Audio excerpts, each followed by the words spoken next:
Assalamualaikum warahmatullahi wabarakatuh. Nah, kali ini kita belajar atau memahami sistem informasi pemasaran.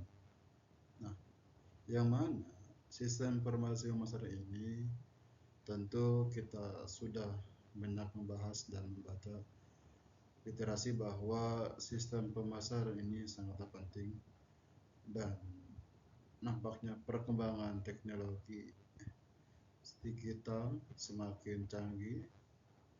Nah, perlu sistem informasi ini kita perkembangkan lebih pesat lagi karena digital semakin di era digital ini semakin luas sehingga sistem informasi itu menjadi dominan. Nah, selanjutnya, nah, yaitu pemasaran. Apa sih pemasaran itu? Pemasaran ini adalah sebuah kegiatan memproses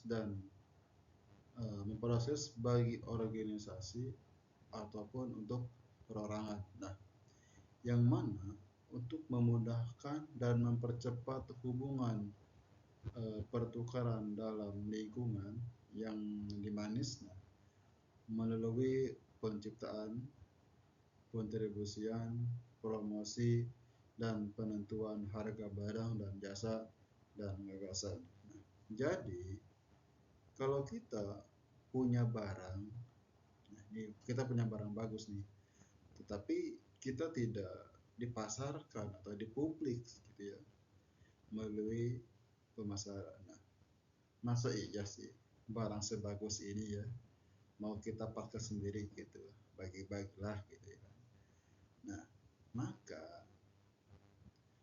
inilah gunanya pemasaran dan bagaimana seni informasi masalah pekerjaan karena ini merupakan sebuah sistem informasi yang menyediakan informasi. Nah, kata kuncinya itu ya informasi. Nah, untuk memecahkan sebuah masalah pemasaran di dalam organisasi ataupun perusahaan. Nah, seperti itu. Lanjut. Nah, di sini ada strategi pemasaran terbagi 4 kategori ya. Yang mana strategi pemasaran ini yang di sini ada membuat keputusan harga ya. Nah, dalam membuat keputusan harga ini tidak semerta-merta atau tidak seegonya kita sendiri menentukan harga. Nah, karena harga ini diproses dari sebuah produksi bahan baku dan sebagainya untuk menentukan harga ini di kemudian harus dijual. Bagaimana cara menjualnya yang dibutuhkan. Nah, lalu timbullah promosi. Nah, promosi ini bisa jadi ada iklan ya dan penjualan langsung di sterling, di red sterling ya. Nah, udah kegiatan periklanan dilaksanakan, kemudian ada produknya. Nah, produk ini dihasilkan dari barang habis pakai atau bahan baku, baju, produk digital dan segalanya. Nah, harus dipilih nih atau dipilah-pilah gitu ya, sebagaimana hubungan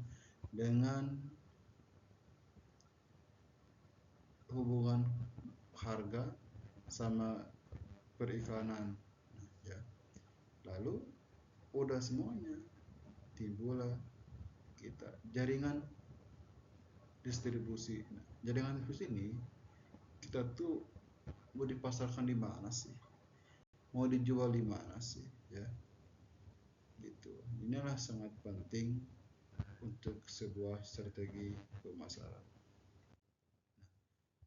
Lalu ada informasi pemasaran. Nah, informasi pemasaran ini yang kita bahas adalah produk jual dan produk kompetitor. Kita ketika akan memasarkan sebuah produk, maka kita perlu tahu produknya ya. Komputer itu apa? Komputer itu punya apa? Kalau misalnya komputer itu punya suatu, apakah bedanya dengan produk kita? Kalau kita ada, apa bedanya, gitu kan? Apa kelebihan dari produk yang kita akan pasarkan ya? Ini adalah menjadi sebuah kunci ya. Tentu kita tidak akan menjual barang yang sama dengan punya orang lain atau produk orang lain. Nah, sehingga di sini kita butuh cara atau ada cara dan waktu promosi yang harus dilakukan di dalam sebuah digital, bisa melalui Instagram, Facebook, medsos, dan lain-lain ya, yang bisa kita pasarkan. Apalagi sekarang banyak ada TikTok dan platform-platform digital yang bisa kita jual di sana.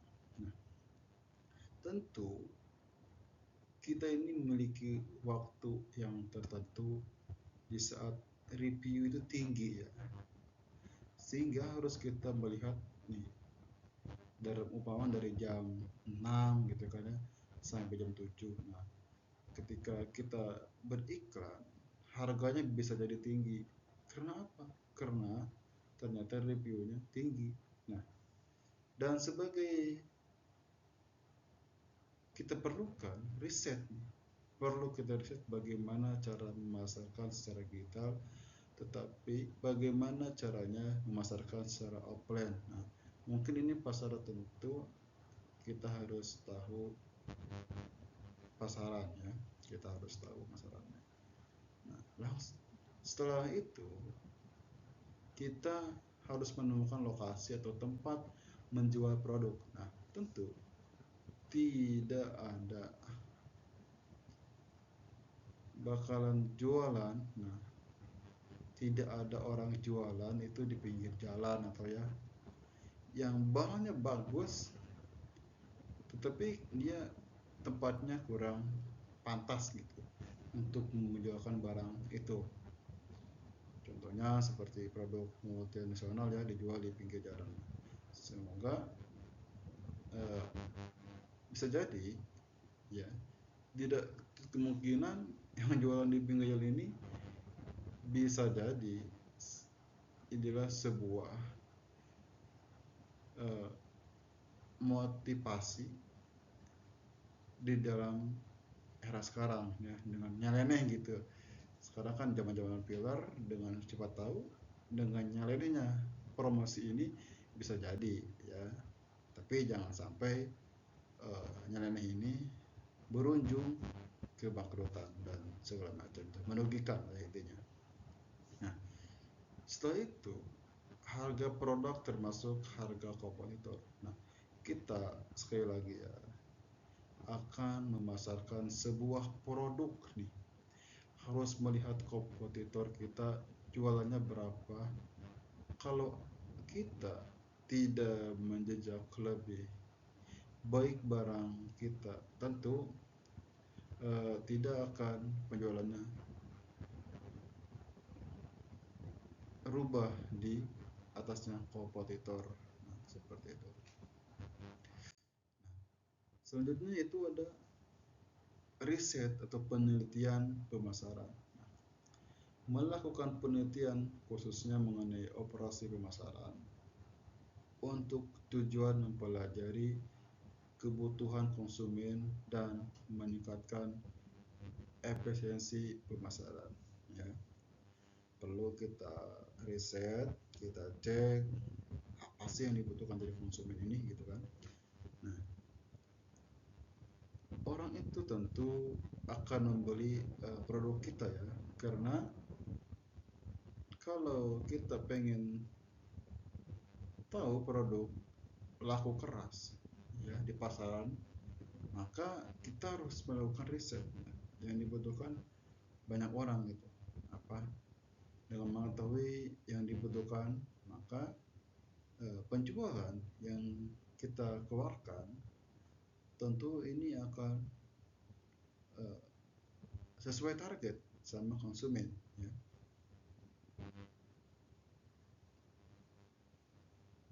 Tetapi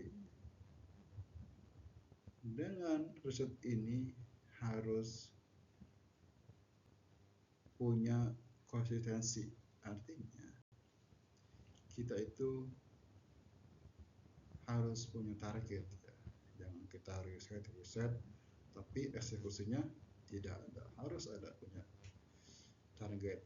Nah, terus selanjutnya itu pengumpulan data. Dan di sini data terbagi dua, yaitu primer dan sekunder. Nah, primer, bagaimana data ini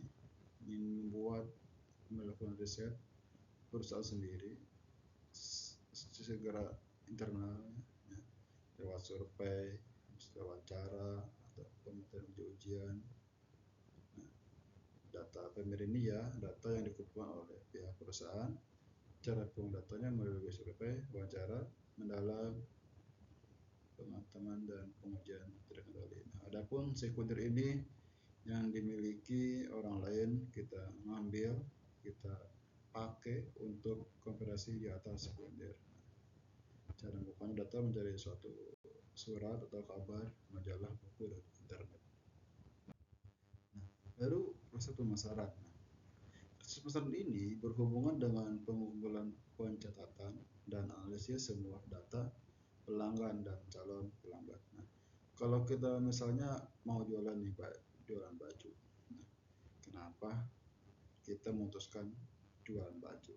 Tentu kita sudah melihat di area tempat toko itu banyak orang yang ekonominya itu lebih baik ya.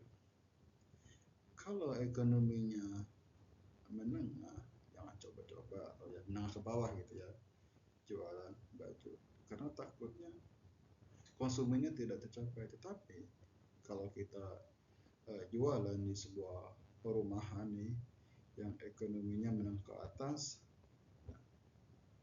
kita bisa aja jualan baju di sana karena orang-orang di sana itu kebutuhannya sudah tersier gitu ya.